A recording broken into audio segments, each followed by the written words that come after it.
Bonjour à toutes et à tous et bienvenue sur TV07. J'espère que vous allez bien derrière votre petit écran. Nous, en tout cas, aujourd'hui, nous sommes du côté d'Aubenas. Nous sommes dans un joli coin. Nous allons aller à la rencontre de deux passionnés du monde équin. Elles seront dans quelques semaines au Salon de l'Agriculture. C'est Marine et Camille. On va tout de suite les rejoindre et on va parler de chevaux. Et puis, la vie est belle. Allez, à tout de suite, on se retrouve.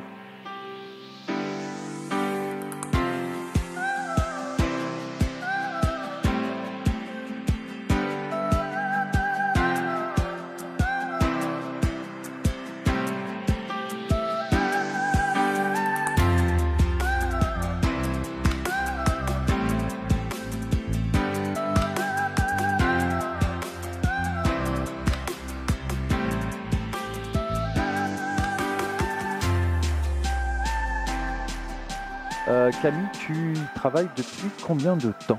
J'y travaille depuis 1 an et demi maintenant. Je suis salariée pour l'entretien, l'alimentation et la gestion de l'écurie globale, tous les soins, etc. Très bien, alors rappelons-le, tu es une cavalière depuis que tu es toute petite, passionnée du monde équin. C'est quelque chose de familial ou c'est venu comme ça naturellement en regardant des livres, en regardant la télé ou tu avais déjà cet univers chez toi avec tes parents? Alors mes parents ne sont pas du tout dans le milieu. J'ai des parents enseignants et gestionnaires de salles de sport, donc non. Moi j'ai commencé à monter à cheval pendant les vacances, en classe de mer, on va dire. Et puis j'ai eu mon premier cheval en 2007. Donc, et après j'ai appris dans les élevages qui étaient près de la maison en Vendée. Et puis au fur et à mesure, je fais mon expérience, voilà, plus dans les élevages que dans les centres équestres. Très bien, alors le salon de l'agriculture, évidemment, tu vas représenter l'Ardèche avec d'autres cavalières, dont Marine. Pareil, tu es cavalière depuis que tu es toute petite? Oui, moi je suis cavalière depuis toute petite. Mon père aurait rêvé que je fasse du foot. Malheureusement, on m'a mis sur un poney à 4 ans et ça a été fini. Et pareil, j'ai acheté mon premier cheval il y a 5 ans. Et moi je suis pas du tout attelage de base, je suis très CSO et j'ai appris tout ça avec Camille. Très bien, alors rappelons-le, c'est des épreuves particulières, le salon de l'agriculture. Ce sont 3 épreuves sur 2 jours, c'est ça? Vous y allez une dizaine de jours. C'est quoi ces épreuves? Simplifiées au maximum pour nos téléspectateurs. C'est quoi voilà. Alors c'est des épreuves qui sont là pour différencier les 9 races de chevaux de trait français. Et donc on a 3 épreuves. Une épreuve de force qui va permettre de mettre en avant la qualité des chevaux dans tout ce qui est travaux agricoles. Ça se rapproche entre guillemets du labour, travail dans les vignes, etc. Donc voilà, une épreuve de force. Ensuite on a une épreuve de maniabilité. Donc on doit avoir un parcours le plus fluide possible. Et c'est un parcours de précision finalement, dans un temps imparti. Et ensuite on a une dernière épreuve de rapidité, donc ça s'appelle le marathon, où c'est des obstacles fixes. Et voilà, donc dans un minimum de temps. Et puis après, la suite de cette épreuve, si on est sans faute, donc sans faire tomber d'obstacles ni de balles, on a un barrage, donc là où on enlève encore quelques portes. Et là, du coup, c'est que ceux qui ont fait sans faute. Et du coup, c'est encore plus vite. Très bien, alors donc les chevaux mettent du temps à se préparer, c'est des athlètes de haut niveau, on peut le dire. Oui, voilà, alors nous, on prépare les chevaux spécifiquement pour ce concours-là depuis 8 mois. L'épreuve la plus longue à préparer physiquement, ça va être l'épreuve de traction, parce qu'il faut engendrer une masse musculaire conséquente. Et après, les 2 autres épreuves, c'est des épreuves qu'il ne faut pas laisser de côté non plus, parce que ça demande de la souplesse, de la réactivité, et que les chevaux soient très disponibles aux ordres.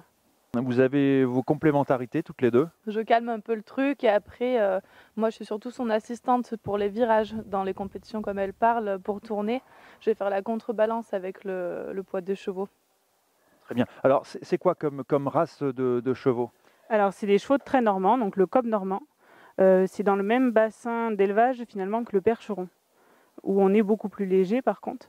Et en fait on est le petit cheval des petits travaux agricoles. Alors la jument a 12 ans et le jeune a 7 ans, et donc c'est son fils. Ça représente combien d'heures par jour de présence comme ça, de s'occuper des chevaux? On compte pas ces heures? Alors sur le travail global, moi je cumule mon salariat et l'entreprise de cavalier et de cours à côté. Donc moi j'y suis du 7h du matin à 6h, 7h le soir. Pour la préparation des chevaux de trait, pour Paris, on est à peu près entre 2 et 3 heures de travail, 2 ou 3 heures de soins aussi pour les chevaux. 5 fois par semaine, on a fait l'entraînement. Donc, mais dans les 2-3 heures, je mets la préparation avant le travail et les soins après le travail. C'est-à-dire qu'on a tout un accompagnement aussi de soins pour limiter les blessures, éliminer les courbatures, etc.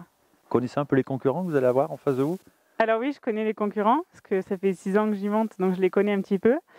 Bah oui, on espère gagner, on y croit, hein. On y croit. C'est pour ça qu'on se prépare depuis longtemps. Et puis les chevaux sont entraînés, on est préparé, on a fait ça consciencieusement. Donc oui, on espère bien être dans le haut du tableau, forcément. Très bien. Alors rappelons-le, hein, parce qu'il y a beaucoup d'amis, d'animaux qui nous regardent, les animaux sont jamais maltraités. Non, pas du tout. D'ailleurs, sur une des 3 épreuves, on a une épreuve sans fouet. Alors finalement, le fouet, il est mis dans le rouge par les gens, mais finalement, il est aussi indicationnel, plus que correctionnel finalement. Et voilà, et l'épreuve de force qui est la plus contraignante pour les chevaux, on n'a pas de fouet. Et on est très surveillé par les juges sur les actions au niveau des mains, sur l'attitude et la façon de fonctionner avec nos chevaux.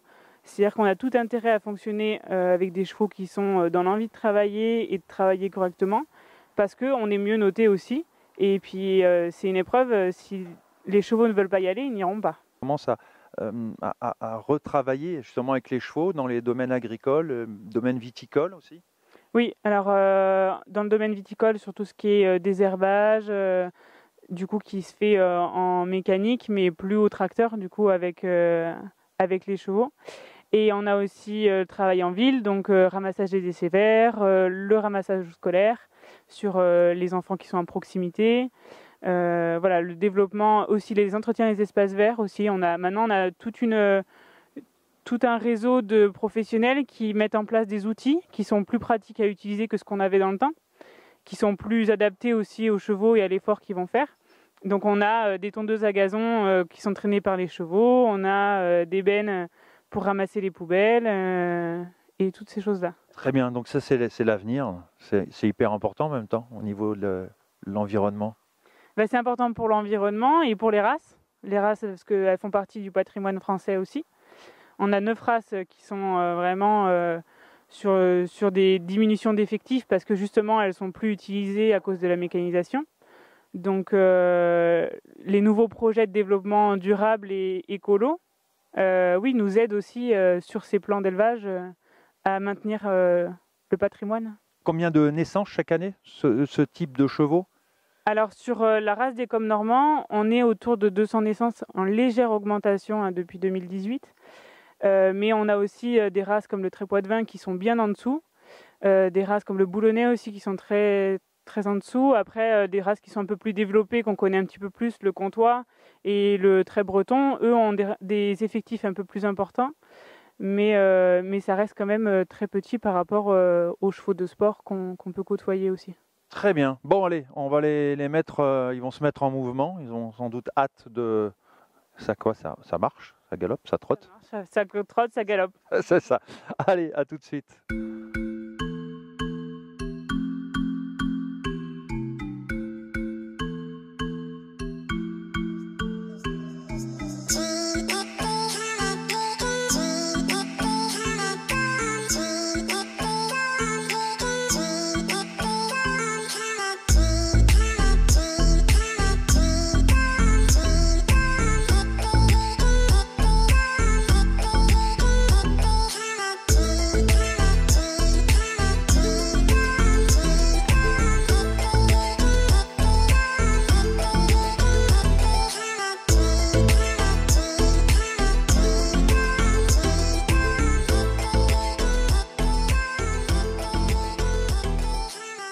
En tout cas, nous, on va vous souhaiter à toutes les cavalières et puis évidemment aux deux chevaux. Rappelle-nous les prénoms. Alors, on a Diem, qui a 7 ans, et qui est le fils d'Ulrika, qui a 12 ans. Très bien. En tout cas, nous, on vous souhaite de belles chances et puis revenez et faites-nous un coucou pour le trophée que vous allez recevoir, hein, non? D'accord? On vous fera parvenir les photos. Très bien. Bon, en tout cas, on va suivre votre séjour parisien. Et puis, mais en tout cas, merci pour ce joli moment parce que c'est vraiment, on sent le travail de passionné et puis d'avoir des gens comme vous en Ardèche. En tout cas, merci à vous. On se retrouve très très rapidement sur TV07, votre seule télévision 100% ardéchoise. Ciao, ciao.